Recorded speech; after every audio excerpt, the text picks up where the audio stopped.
ये देखो द्रव्य कैसे लिखा है यहाँ पर, और यहाँ पे क्या लिखा है, द्रव है। हम लोग क्या होते हैं, अगर कोई पूछता है द्रव्य तो हम लोग सीधे कहाँ पे पहुंच जाते हैं, द्रव पे पहुंच जाते हैं। क्यों? क्योंकि हम द्रव्य के बारे में ज्यादा कुछ नहीं समझ पाते। तो यहाँ पे क्लियर रखना कि द्रव्य का एक हिस्सा कौन है, द्रव। द्रव क्या है, द्रव्य का एक हिस्सा है। क्लियर? ओके। अब यहाँ पे समझेंगे हम लोग कि पदार्थ को हम लोग क्या क्या कह सकते हैं, द्रव्य कह सकते हैं। और इसकी इंग्लिश की अगर बात करें तो क्या होता है बेटा, मैटर। ठीक है, अगर हमारी बात समझ में ये आई कि मैटर या द्रव्य होता क्या है, हम जिससे घिरे हुए हैं, हमारे आसपास जो भी कुछ है वो क्या है, द्रव्य है। वो सब क्या है, द्रव्य है। और द्रव्य का दूसरा नाम क्या है बेटा, पदार्थ। तो हम पदार्थ की बातें करेंगे, ठीक है, क्योंकि बार बार आपका यूज किया जाएगा पदार्थ को लेकर। लेकिन पदार्थ और द्रव्य क्या है, दोनों क्या है, एक ही नाम है। क्लियर यहां पे हो गया? तो पदार्थ क्या होता है कि जिसमें मास हो, जिसमें आकार हो, जिसको हम महसूस कर सके, जिसको हम छू सके या जिसको हम देख सके, ये सभी क्या होते हैं, आपका पदार्थ होते हैं। या जिससे हमारी ज्ञानेंद्रियां महसूस कर सके, अपने ज्ञानेंद्रियों के द्वारा जिस वस्तुओं को हम क्या कर सकते हैं, महसूस कर सकते हैं, वो क्या है, पदार्थ है। याद मत रखना, जैसे द्रव्यमान, या ऐसे भी कह सकते हैं जिसमें द्रव्यमान पाया जाए वो क्या है, पदार्थ है। या जिसमें देखो आकार है, द्रव्यमान है, द्रव्यमान है तो आकार है। क्लियर हो रहा है? ओके। अब हम बात करें कि पदार्थ को कितने भागों में बांटा गया है। Classification of the matter, classification of the matter, इसको बेटा दो भागों में बांटा गया। पहला है भौतिक अवस्था के आधार पर।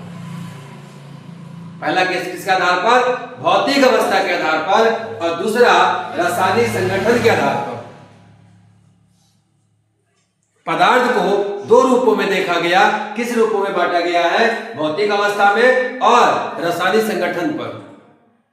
और भौतिक अवस्था में बेटा तीन अवस्था में भौतिक अवस्था में पदार्थ पाया जाता है, ठोस, सॉलिड, द्रव, लिक्विड, गैस, गैसीय। ठीक है, चलो आकाश एक द्रव का नाम बताओ तो मुझे। तो हवा तो बहता है, जाहिर सी बात है, हवा भी बहता है। हवा मतलब गैस, हवा मतलब गैस है। अगर गैस को द्रव में बदलना चाहते हो, बदल सकते हो। जैसे आप एलपीजी गैस आप देखते हो सिलेंडर में, वो किस अवस्था में रहता है, द्रव की अवस्था में रहता है। जब गैस को अधिक दाब के उसको दाबा जाता है गैस को, तो द्रव क्या होता है, गैस क्या होता है, लिक्विड में आ जाता है। ठीक है, लेकिन हवा हम बोलेंगे तो हवा किस रूप में है बेटा, गैस के रूप में। ठीक है, खाने वाला सब्जी, पेट्रोल, डीजल, पकड़ में आ रहा है, ये सब क्या है, लिक्विड है बेटा। ये द्रव क्या कौन कौन से हैं, पेट्रोल है, डीजल है, ठीक है, पानी है, और बताओ तेल है, ठीक है, बहुत सारे क्रीम भी आते हैं लिक्विड में, है ना। तो क्लियर यहां भी हुआ। ठोस, जैसे ठोस किसे कहेंगे, जिसके अणु बहुत पास हो, जिसके अणु बहुत ही पास हो। जैसे ये बोर्ड जिस पे आप बैठे हैं, वो ब्रेंच, ये फर्श, ये दीवार, ठीक है, ये सब क्या है, ठोस की अवस्था में है। मतलब इनके अणु बहुत ही पास है। दूसरा द्रव, द्रव क्या होते हैं बेटा, ये ठोस की अपेक्षा इनके अणु क्या होते हैं, थोड़ा दूर होते हैं। इनके अणु क्या होते हैं बेटा, थोड़ा दूर होते हैं। और एक वजह और भी है कि ये जिस पात्र में रखोगे द्रव को, उसका आकार ले लेंगे। ये जिस पात्र में रखो, अगर गिलास में रखते हो तो गिलास का आकार ले लेगा, थाली में रखोगे थाली का आकार लेगा, इस फर्श पे गिरा दो फर्श का आकार ले लेगा। मतलब इसका आकार निश्चित नहीं है। लेकिन ठोस का निश्चित है। जैसे ये मार्कर ठोस है ना बेटा, इस मार्कर को जहां भी रखोगे उतनी ही जगह घेरेगा जितनी जगह मेरे हथेली पे घेर रखा है ये। लेकिन द्रव में ऐसा नहीं है, ठीक है ना, द्रव में ऐसा नहीं है, ये इसी आकार का आपका नहीं रहेगा। जैसे ये मार्कर हमेशा इसी आकार का रहेगा, जिस पात्र में रखोगे उसी अपना आकार बदलेगा नहीं, लेकिन द्रव बदल देगा। ठीक है, अब इन दोनों में अंतर क्या हो गया कि आपका ठोस का आकार निश्चित है, द्रव का आकार निश्चित नहीं है। आयतन की बात करें, आयतन की बात करें कि इसका आयतन मतलब क्या कि स्पेस में कितनी जगह घेरेगा। आयतन मतलब क्या, स्पेस में वो कितनी जगह घेरेगा। तो आपका ठोस का निश्चित है, हमेशा आकार, हमेशा आयतन उतना ही घेरेगा, लंबाई चौड़ाई ऊंचाई बात कर रहा हूं मैं। ठीक है, अब यहां हथेली पे रखे हैं, ठीक है, फिर फर्श पे रखो तो जगह तो उतना ही घेरेगा। क्या द्रव, द्रव का आयतन निश्चित है, यही सबसे बड़ा कंफ्यूजन है। ये हम भी जब पढ़ते थे ना बेटा तो इसी में हम फंसे हुए थे। सर बोलते थे कि निश्चित है तो हमको लगता था अनिश्चित है, जैसे भी आप लोगों को लगा। सही कि गलत? एक मिनट, क्या लगा? निश्चित लगा, अनिश्चित लगा, क्योंकि आयतन में दिख रहा अलग अलग इसका, थाली में कुछ और, अगर प्लेट में कुछ और, गिलास में कुछ और, ठीक है, फर्श पे कुछ और। यस या नो? लेकिन बेटा क्वांटिटी की बात करें, 1 लीटर पानी ले लीजिए, ले लिया आपने 1 लीटर पानी, फर्श में गिरा दो, फैलने दो, स्वतंत्र कर दो इसको, जहां तक फैलना फैलने दो इसे। एक सीमा के बाद वो बंद हो जाएगा, एक सीमा के बाद वो बंद हो जाएगा बहना हुआ। अब जितना जगह मैक्सिमम घेरा हुआ है 1 लीटर पानी, 1 लीटर लिक्विड आपका, उतनी ही आपका हर जगह फैलेगा ना, उतनी जगह उतना ही फैलेगा ना। जैसे मान लो 1 लीटर पेंट में आपने पूरा रंग दिया इसको, और भी रंगा, जितना रंग सके रंगो, लेकिन निश्चित है ना कि एक समय आएगा खत्म हो जाएगा, एक समय आएगा ना खत्म हो जाएगा, है कि नहीं? निश्चित हो गया। द्रव का आयतन भी क्या हो गया? निश्चित हो गया इसका। क्लियर हो गया? तो दोनों में कॉमन क्या है ठोस और द्रव में कि इनका आयतन निश्चित है। अंतर क्या है? आकार इसका निश्चित है, द्रव का निश्चित नहीं है। चलिए अब गैस की बात करते हैं। गैस, गैस के अणु द्रव के अणु से भी दूर दूर होते हैं, बहुत दूर दूर होते हैं, कोई कनेक्शन ही नहीं होता। अगर इनको स्वतंत्र छोड़ दिया जाए ना, एक दूसरे से कहीं मुलाकात ही ना करें, एक दूसरे से बहुत दूर दूर चले जाएंगे। मतलब गैस के अणु बहुत ही दूर दूर होते हैं। मतलब अब सिलेंडर में भर दिया हमने गैस, सिलेंडर का आकार, बोतल में भरा, बोतल का आकार, थाली में रखा, थाली का आकार, मतलब आकार निश्चित नहीं है।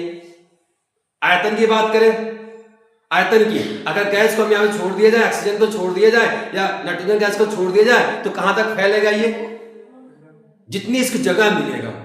शटर बंद कर दिया जाए तो पूरा रूम में फैल जाएगा। अभी जो अगरबत्ती का ये स्मोक निकल रहा है यहां से, ठीक है, तो ये पूरा कमरे में है, कमरे का बाहर जाएगा तो कमरे का पूरा फैलते हुए, मतलब अनंत है इसका आयतन। क्या बेटा? इसका अनंत है, मतलब इसका ना तो आकार निश्चित है और ना ही इसका आयतन निश्चित है।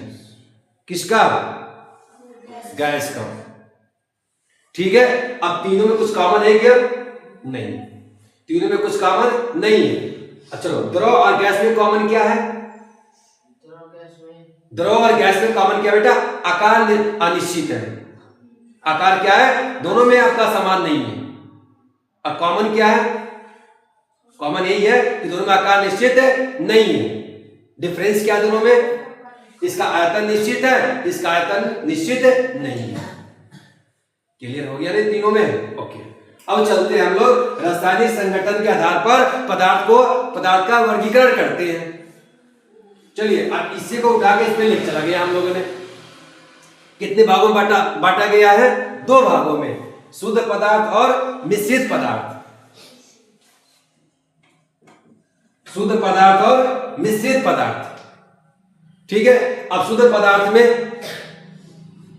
शुद्ध पदार्थ और मिश्रित, मिश्रित मतलब आप देखिए बालू, ठीक है, बालू गिट्टी मिला दिए घी में, नमक चीनी मिला दीजिए एक ही में, पकड़ में आ रहा है? तो उनको मिलाकर देखेंगे क्या हुआ, मिश्रित हो गया। चीनी क्या है, शुद्ध है, नमक अलग देखोगे क्या है, शुद्ध पदार्थ है वो, है कि नहीं। चलिए अब शुद्ध पदार्थ को दो भागों में बांटा गया, तत्व और यौगिक में। तत्व और यौगिक में, तत्व और यौगिक, तत्व को इंग्लिश में क्या बोलेंगे बेटा, एलिमेंट। इसको प्योर, PURE, प्योर मैटर, ठीक है, मिक्स मैटर। क्लियर। चलिए तत्व क्या बोलेंगे बेटा, एलिमेंट। क्या बोलेंगे, एलिमेंट। एलिमेंट इस नाम से हम जान लेंगे केमिस्ट्री में, ठीक है। तत्व हम लोग कम यूज करते हैं, एलिमेंट। और दूसरा क्या है, यौगिक। एलिमेंट क्या होते हैं बेटा, वह तत्व, सॉरी तत्व हम डिफरेंस देंगे ना, वह शुद्ध पदार्थ, वह बेटा शुद्ध पदार्थ जिसमें एक ही तरह के परमाणु पाए जाए,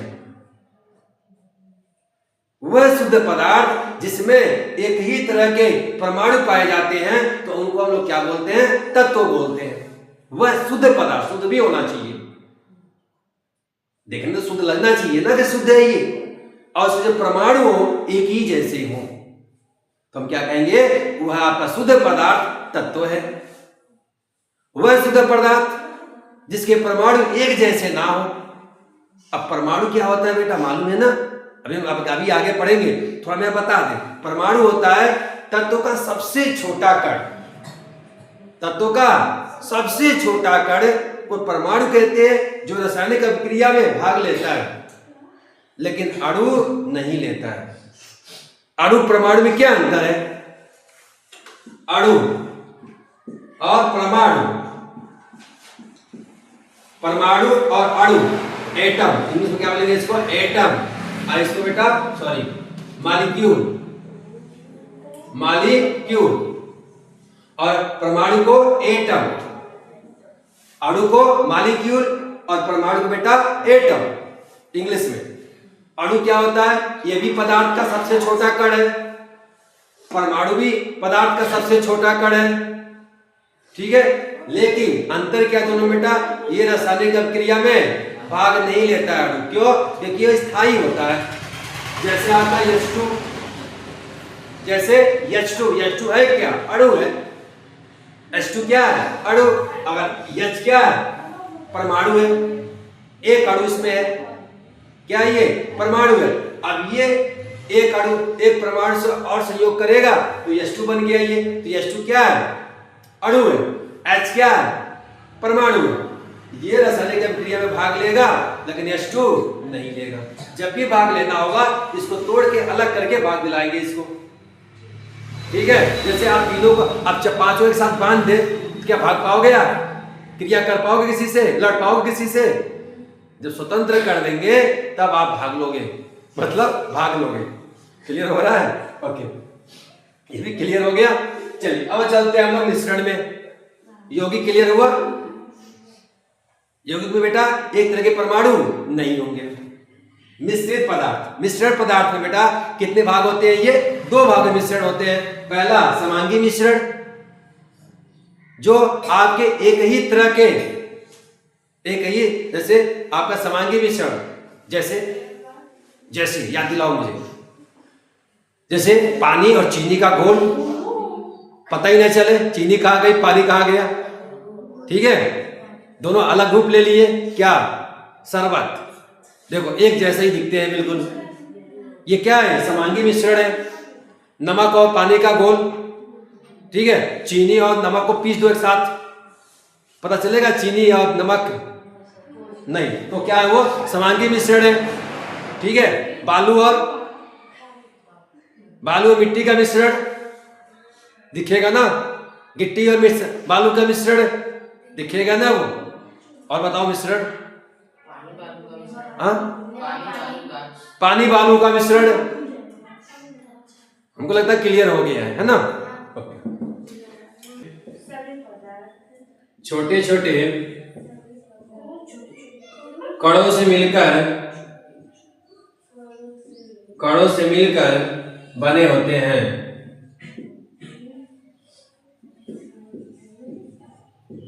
मिलकर बने होते हैं। जैसे वो पतीली चिपक जाता है ना थाली उसके लीड पर ढक्कन पर, तो टेम्परेचर क्या होता है उसका, गिर जाता है, 100 डिग्री से कम हो जाता है, 100 डिग्री से कम हो जाता है। और जैसे 100 डिग्री से कम होगा तो वो जो आपका जो जल है, जो वाष्प है, वो क्या होगा, लिक्विड होने लगेगा। क्लियर हो गया? ठंडा करेंगे तो क्या हो जाएगा, ये ठंडा करेंगे तो जल वाष्प है वो जल में बदल जाएगा।